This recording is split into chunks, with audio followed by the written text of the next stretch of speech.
बिस्मिल्लाहिर्रहमानिर्रहीम। स्टूडेंट्स, मैं उम्मीद करता हूँ आप खैरियत से होंगे। आज हम अपनी क्लास 10th की केमिस्ट्री सीरीज़ के चैप्टर 14 एटमॉस्फेयर के लेक्चर नंबर 5 डिस्कस करेंगे। और आज के इस लेक्चर में हमारा टॉपिक ऑफ डिस्कशन होगा acid rain and effects of acid rain. Topic पे जाने से पहले हम ये देख लेते हैं कि हमने अभी तक इस चैप्टर के कौन कौन से टॉपिक डिस्कस किए हैं। तो हमने वेरी फर्स्ट लेक्चर में एटमॉस्फेयर के बारे में बात की थी और इसकी कंपोजिशन के ऊपर बात की थी। हमने कहा था कि एटमॉस्फेयर के गिर्द एक ग्लोब, हमारे जो एटमॉस्फेयर है वो एक एनवेलप ऑफ गैसेज है अराउंड द अर्थ, ये ग्लोब। और फिर उसमें हमने देखा था कि डिफरेंट गैसेस की डिफरेंट परसेंटेज है। जैसे अगर हम राउंड ऑफ फिगर में बात करें तो नाइट्रोजन 78% है, ऑक्सीजन 21% है, फिर 0.03% कार्बन डाइऑक्साइड है, फिर वाटर वेपर्स हैं, नोबल गैसेज हैं, एक्सेट्रा। ये सारी चीज़ें मौजूद है। फिर हमने दूसरे लेक्चर में लेयर्स ऑफ द एटमॉस्फेयर की बात की थी कि एटमॉस्फेयर की कितनी लेयर्स हैं और उनमें टेम्परेचर वेरिएशंस कैसे आते हैं। फिर हमने अपने नेक्स्ट लेक्चर यानी लेक्चर नंबर 3 में एयर पोल्यूटेंट्स के ऊपर बात की थी कि एयर पोल्यूटेंट्स क्या हैं और एयर पोल्यूटेंट्स के टाइप्स कौन कौन सी हैं और एयर पोल्यूटेंट्स के सोर्सेज कौन कौन से हैं। फिर उसके बाद हमारा जो नेक्स्ट लेक्चर था वो हमने इफेक्ट्स ऑफ एयर पोल्यूशन को डिस्कस करना शुरू किया था और उसमें हमने लास्ट लेक्चर में ग्रीन हाउस इफेक्ट और ग्लोबल वार्मिंग को देखा था और उसके इफेक्ट्स को देखा था। अब हम उसी सिलसिले को आगे लेके चलेंगे और आज हम एसिड रेन को डिस्कस करेंगे। Students, first time acid rain 1963 में डिस्कवर हुई थी। और एसिड रेन होती क्या है? देखिए, हमारे पास जो नॉर्मल रेन वाटर होता है यानी जो बारिश बरस रही होती है तो उसके अंदर कार्बन डाइऑक्साइड डिसॉल्व हुआ होता है और उस कार्बन डाइऑक्साइड के डिसॉल्व होने की वजह से उसकी जो पीएच है वो 5.6 से 6 होती है। यानी जो नॉर्मल रेन है वो वीकली एसिडिक इन नेचर है। लेकिन हमारे पास जो ऑक्साइड्स हैं, खासतौर पे नाइट्रोजन डाइऑक्साइड जिसे हम नाइट्रिक ऑक्साइड भी कहते हैं, और सल्फर डाइऑक्साइड जो ऑटोमोबाइल्स यानी जो हमारे पास गाड़ियों और कारखानों से निकलने वाला धुआं है इसके अंदर बकसरत पाए जाते हैं, ज़्यादा मिकदार में पाए जाते हैं। ये जो ऑक्साइड्स हैं जब ये एटमॉस्फेयर में जाते हैं तो वहाँ पर मौजूद वाटर वेपर्स के साथ रिएक्शन करते हैं। जब ये एटमॉस्फेयर में मौजूद वाटर वेपर्स के साथ रिएक्शन करते हैं तो ये नाइट्रिक एसिड और सल्फ्यूरिक एसिड में कन्वर्ट हो जाते हैं।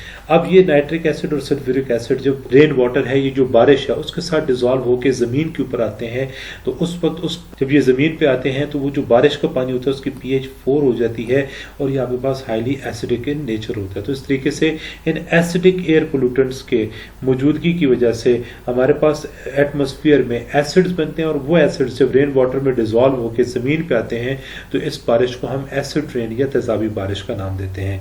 हमारे पास जो एसिड रेन है वो बहुत हार्मफुल है, वो ह्यूमन बींग्स के लिए, वो वेजिटेशन के लिए, वो एनिमल्स के लिए, वो प्लांट्स के लिए, यानी ईच एंड एवरी थिंग जिसके ऊपर वो बारिश आके गिरती है वो उसकी वजह से सफ़र करती है। तो हम देखते हैं जी इसकी कौन कौन से इफेक्ट्स हैं। तो सबसे पहला कि ये जो एसिड रेन है जब ये ज़मीन पे या जब ये आपके पास चट्टानों पे, पहाड़ों पर गिरती है तो वहाँ से ये हैवी मेटल्स को लीच करती है, यानी वहाँ से मेटल्स को रिलीज करवा के अपने साथ मिक्स करती है। अब जब ये रेन वाटर मूव करके रिवर्स और लेक्स में जाता है तो वहाँ पर जो मेटल की पॉइजनिंग है ये वो करवा देती है, यानी मेटल्स की कंसनट्रेशन वाटर में इंक्रीज होती है।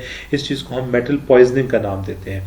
और ये मेटल पॉइजनिंग जो है it is very harmful for the human beings as well as the aquatic life. अब जो एक्वेटिक लाइफ होती है जो रिवर में या लेक में रह रही है वो high concentration of the metals की वजह से बहुत ज़्यादा डिस्टर्ब होती है। ख़ास तौर पे जो एल्युमिनियम आइंस हैं इनकी हाई कंसनट्रेशन फिशेस के लिए बहुत ज़्यादा नुकसानदेह है।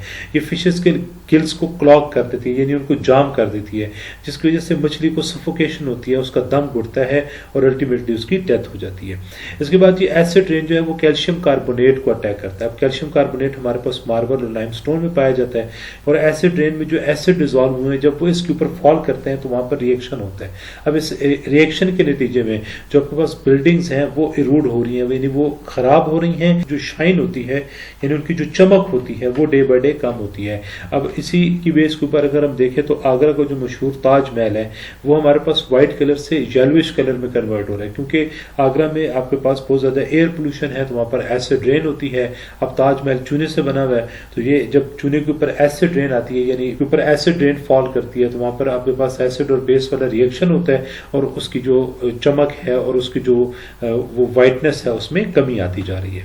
नेक्स्ट आपके पास है एसिड रेन जो है वो ज़मीन की एसिडिटी में इजाफा करती है। जबकि ज़मीन की एसिडिटी में इजाफा होता है तो आपके पास जो फसलों की काश्त है वो मुमकिन नहीं रहती। इसके अलावा जो टॉक्सिक मेटल हैं वो जब ज़मीन के अंदर चले जाते हैं तो वो वेजिटेशन के ज़रिए फिर एनिमल्स और प्लांट्स तक आते हैं तो उनमें भी प्रॉब्लम कॉज करते हैं। बारिश होती है तो वो बारिश जो है वो दरख्तों के पत्तों के ऊपर गिरती है, उनको डैमेज करती है, तोड़ देती है, ठीक है। इसके अलावा आपके पास उनकी जो ग्रोथ होती है उसको कम कर देती है, रेजिस्ट करने की एबिलिटी है प्लांट्स की वो कम हो जाती है और अल्टीमेटली प्लांट डाई कर जाते हैं।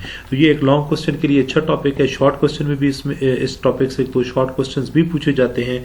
तो मैं उम्मीद करता हूँ आप इस टॉपिक को अच्छे से प्रिपेयर करेंगे और किसी किस्म का कोई क्वेश्चन हुआ तो उसे कमेंट बॉक्स में लिखिएगा, आपको उसका जरूर आंसर मिलेगा। Thank you very much.